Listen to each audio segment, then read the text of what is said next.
Hello and welcome back to part 2 of the Camaro / Mad Max build. You might notice there's a bit of a change in camera position. That's because I've been rehashing the lighting in here to make it a bit better, and where the camera was is now a light, so I've moved the camera in. So we're going to have to see how this goes. I hope it's going to be alright. Since the last episode I have been doing a bit of work on the model. Basically all this was me cutting things off sprues, doing a bit of sanding and doing a bit of gluing, which would have bored the pants off you. So in this episode we're going to be doing something very different, but I'll show you what I've been doing and some of the things I've come across. First of all, I've now done part of the engine, so that's going to a place where it needs to be at the moment, because what we're going to be doing in this episode is actually adding to this engine. So that's that. There was no real issues with this. There was a little bit of fitment issue with this part, but nothing major. But what I have done as well, because I need to be able to mount this, well, actually dry fit it for some fitment, but I've also done some work on the chassis. Now this part here I had major problems with. Not what it was, this part was actually a slight warp in it, so when I glued on the one side it was actually lifting on the other. So what I had to do in the end was glue the one side, clamp it, then glue the other and clamp that and hold it in place while it stuck. It was only a small warp, but it was enough just to be annoying. What else I've done, I put the brace in there for the engine mount and a bit of the suspension, because I say I've got to dry fit the engine in there so I can see what fit room I've got available. Zoom out again. So yeah, that's all I've done really. But in this episode we are going to be doing something different, and we're going to be using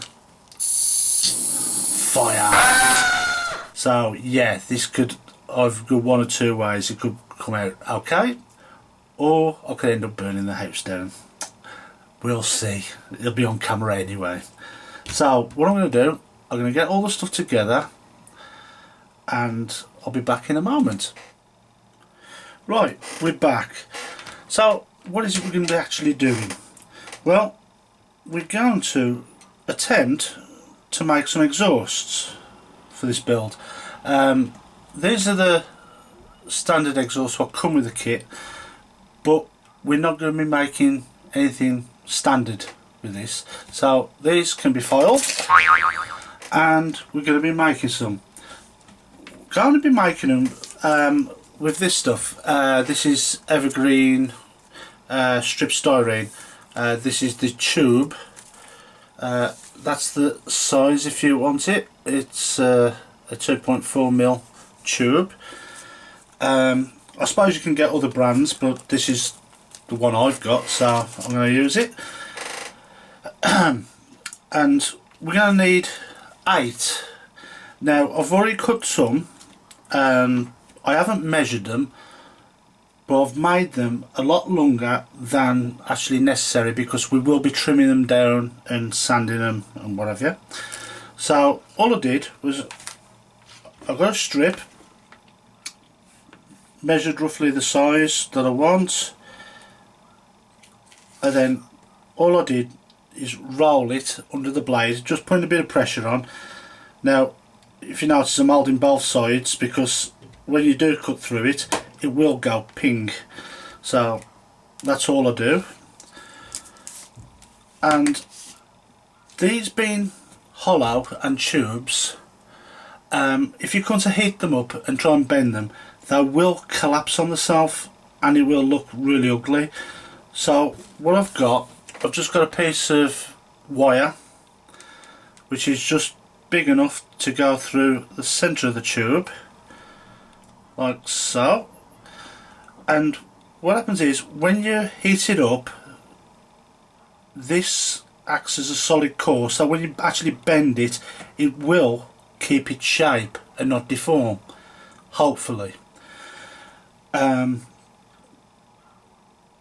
yeah, so we're gonna heat that up, and this is just a little blow lamp. They use it for cooking and stuff like that. It's just like a chef's one, very inexpensive. I think I got this off Amazon. I can't remember how much it is.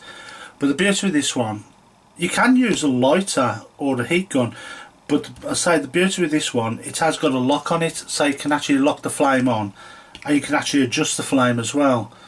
So what I'll do, turn it on, lock it, just turn the heat down a bit. Now it has got a little valve here as well which you can turn, and it turns it from a blue flame, should do, to a less intense flame. Here we go. Just turn that down a bit more. And now what you want to do, you don't want to hold this in the flame for very long because you will melt it. So all you do, you just pass it in front of the heat just to warm it up, and it should bend like that. Hold it there for a few seconds till it cool down, and there you go. It hasn't deformed it.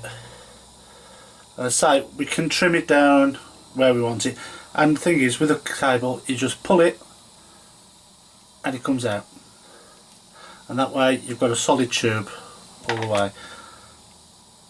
I'll do another one. See if I can zoom it in a little bit. I'll just show you. I'll try and keep it in picture. Thread the cable through. There we go. And say, just in the flame, just for a bit, not a lot. Hold it for a few seconds. There we go. Easy as that. You might get a little bit of scorching. I have on that one just a little bit, but that's no problem because it'll cover with the primer anyway. So yeah, I'll carry on with these and I'll be back soon when they're all done. Right, those are now all formed to the shape I want, and now it comes to trimming them to fit in. And what I've done, I've actually got the engine and mounted in there, but it's only being held in by some tape because I don't want to glue it in just yet, because obviously painting and what have you. But obviously we need to find out how far away we can get this, because you are limited to space in between there, the engine and the suspension. So what I've done, I've got a piece of wire, and on the end of it I've just bent it over slightly, and that gives me a sort of gauge then, so I can actually put it against where I'm going to be gluing the exhaust to the closest part of the frame, and that gives me the measurements I need. And then all I do, I laid that on a piece of the tube, but keeping this edge, the very far edge here, against that edge there, because if you put it against this you're going to be too far over. So all I did was laid it on like that, made a mark, and then cut it. So now I've got one already done, so I can just lay that on top, mark where I want it cut, if that's on camera. Let me zoom in. Just a small pencil mark, and we can sand it down in if it's too big anyway. So, and again we cut in, just hold the knife on like that and oops, just rock it, and that's slice through there. If it's a little bit ragged, doesn't matter, because say we're going to be sanding it down anyway. And I've just stabbed myself. Oh, well, didn't fetch blood, it's alright. Yeah, so there is a bit of a difference there, but that's fine. Do another.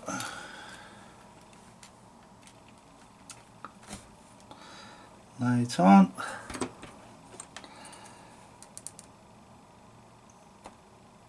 Make a mark.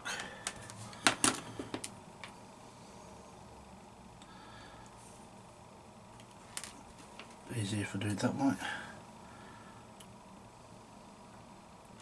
Just rocking it backwards and forwards.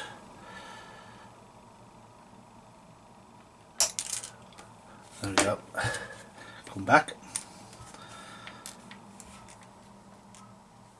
So we're sort of getting them like that.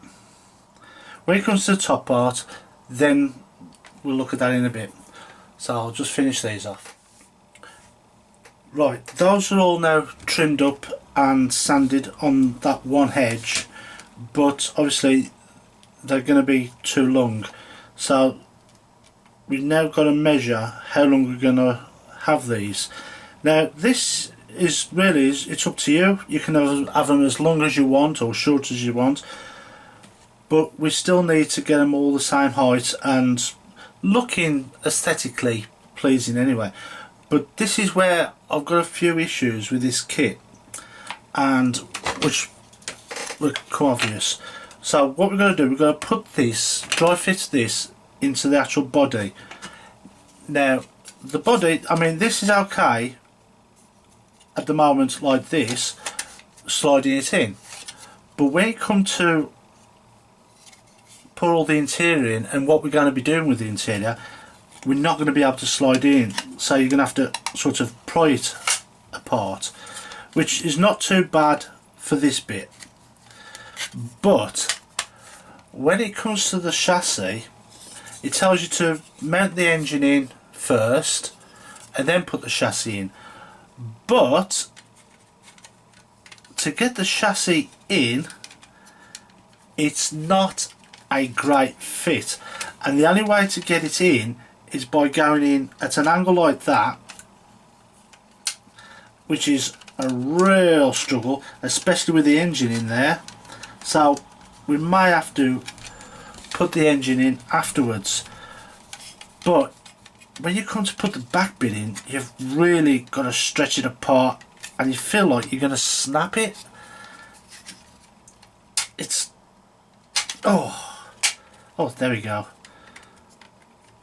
It's not a great fit, but anyway, we've got the engine, we've got it in place, and if I get the bonnet, we know that's all clear, we can get that in and out, and it does go flush there.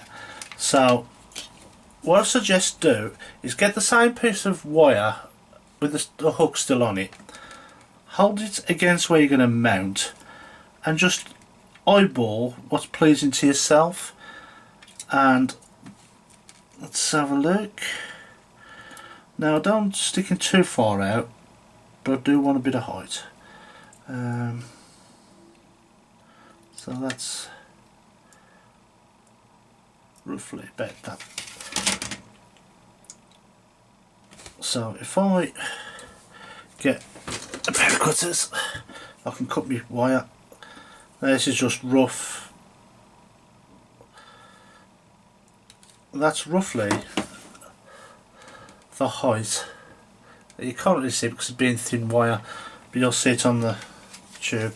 So that should give me enough height coming out the bonnet. Yep. This is not the easiest of things. Does that look right? Yeah, that'll do. So we've now got the length we want, and using a cutting mat we can refine it. Oh, actually, if I put that edge against there,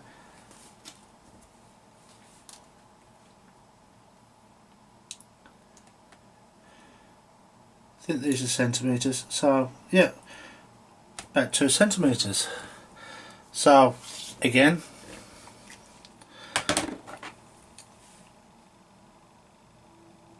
we line it up, mark where we're going to cut,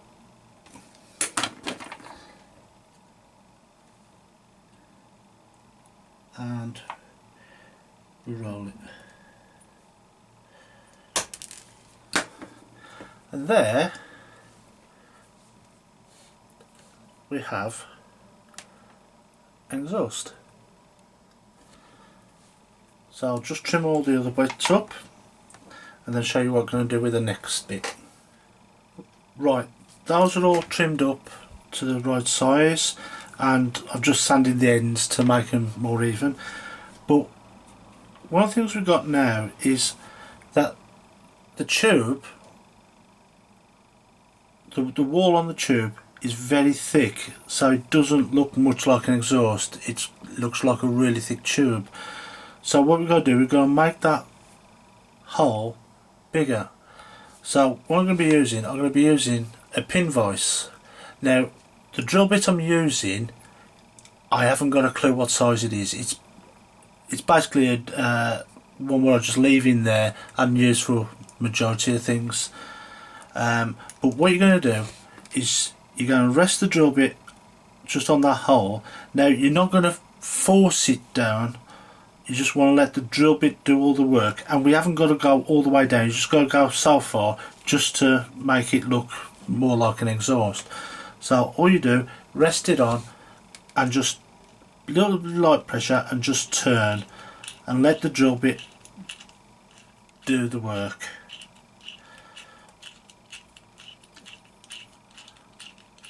Like that. And that should be enough, and then just keep turning it and pulling back on it. Now that's widened that hole up a lot, and that looks a lot better. So do another, just clean the bit off, drill bit against the hole. That acts as a guide, it's really helpful.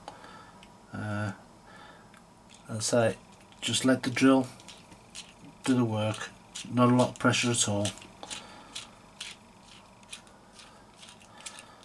And you say you haven't got to go all the way down, and then back off again. Yep, that's made that wall thinner.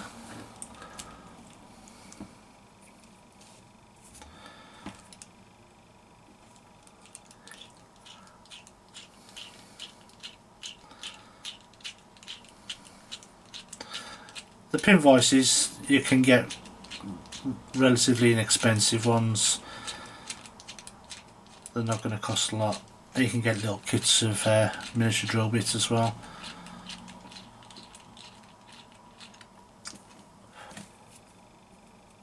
There you go. Well, I'll just finish these rest ones off. Right, I did film me actually attaching these exhausts onto the engine, but unfortunately all you seen was my hands and my head, because it was quite tricky to get them on in place. So yeah, I've had to cut that bit out. But what I will say, a bit of advice, is when you come to do anything like this, put these like the exhaust on like this, is glue one, hold it in position and make sure it's all lined up, and let it dry, completely let it dry so it's solid, and then do the next one, and do it like that. Just have some patience with it and just put them on one by one and let them dry, each one individually. The reason being is if you try and put all 4 on one side all together, you'll line up the one, try and line up the other, and then you'll end up knocking the one you've just lined up. So yeah, it's best to get one in place, let it dry, then put the next one in, line that up, let that dry, and then just let it all dry. So yeah, let me just get the car body and we'll just have a look with it in the body. There we go, it's now in the body. I've not glued it in, I'm just holding it in place, but that's the kind of effect we're looking for, with it sticking out the bonnet like that. Yep. So I'm quite happy with how that's come out. What I propose to do now is I'm actually going to put some primer on this. I'm going to prime the engine and some other parts and also the chassis, but I'm not going to put any primer on the body or in the interior. The reason being is we've still got a lot of modification to do and attaching parts to the body, and also I've got something special in mind for the interior. So what I'm going to do, I'm going to set up the spray booth and the airbrush and reposition the camera in best possible position I can get. So back in a moment. Right, I've got the booth set up. A couple of things I want to sort of show you. One was my bargain buy, and it's proved indispensable. And basically, it's this. I got this. I've actually got about 3 of them. They're actually catch scratch poles, and I got these from Home Bargains, and there was 99p each, and it came with some free catnip, which to me is no use because I don't have a cat. But yeah, all it is, it's like corrugated cardboard in a box, because what I tend to use either bamboo skewers or bamboo skewers with crocodile clips on. But some of these parts, well, majority of the parts, I've had to use blue tack because there's nowhere to clip, and I've just put the blue tack into places where you're not going to see it when I spray it. The primer I use is this. It's Ultimate Model Products Ultimate Primer. I'm using black. If you can't get UMP products, the other ones to look out for is Badger Stynylrez or Ammo for MIG one-shot primer. Basically, all these is rebadged versions of the Badger Stynylrez, and to be honest with you, this is the best primer I've ever used. And I've used some primers which were absolutely atrocious, but this, it self-levels really nicely. You can go on, put a light coat on first, then a heavier coat on after, but even if you do put a heavy coat on, it self-levels. It's so forgiving. Now, I'm not sponsored by anybody, I'm not sponsored by Ultimate Products or anybody. All I'm telling you is what I use is what I've brought and what I've tried, and I must say this has been the best primer I've ever used. My airbrush, I use Harden Steinbeck Ultra, and I'm using a 0.4 needle, and I've got my air pressure around about 22 psi, I think it is, around about 22-25 psi. You don't have to thin the primer down at all, it just goes on so nicely. The problem I've got now is with my compressor running and also my spray booth, you're not going to hear me So what I might have to do is either do a voiceover or put some annotation over what I'm doing. So, yep, let's crack on with some priming. Let's turn that on.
Right, those have been painted and they've now dry. If I zoom in, you can see that the primer covers absolutely beautifully. Even if you do put it on really thick, it just self-levels so nice. Yeah. Oh, wrong way. I think I'm going to call this episode here. I think we're done for this one. In the next one, I'm going to be tackling some of the interior. So I've got something special in mind for the interior. But if you like what you see, you can, don't forget to subscribe and by the subscription button there's a bell for notifications. Click that so you can get notified when I upload another video. You can follow me on Facebook at facebook.com/newbiemodeler, which I'll put in the links below. And also, if you want to join a group, I've got to say it's a fantastic group. It's the Model Makers Boom Hut. It's a group of fantastic people who I've got a lot of respect for. They've got that much knowledge and advice, helpful and very friendly. It's open to anybody, absolutely anybody. Even if you're just interested in modelling and you've not done any modelling, just join. It's from people from absolute beginners to professionals, and they are really nice people. And that's run also by a group of YouTubers as well, who do some fantastic models as well, and some really unique builds. And it is a group for just creativity, and yeah, just go along and have a look. The people who run it, the YouTubers, I'll put a link in the descriptions below to all their channels as well. Go and check them out as well, because they have done some fantastic work as well. So I think that's about it for this episode. So thank you for watching, thank you for sticking with it, and I'll see you again. Bye.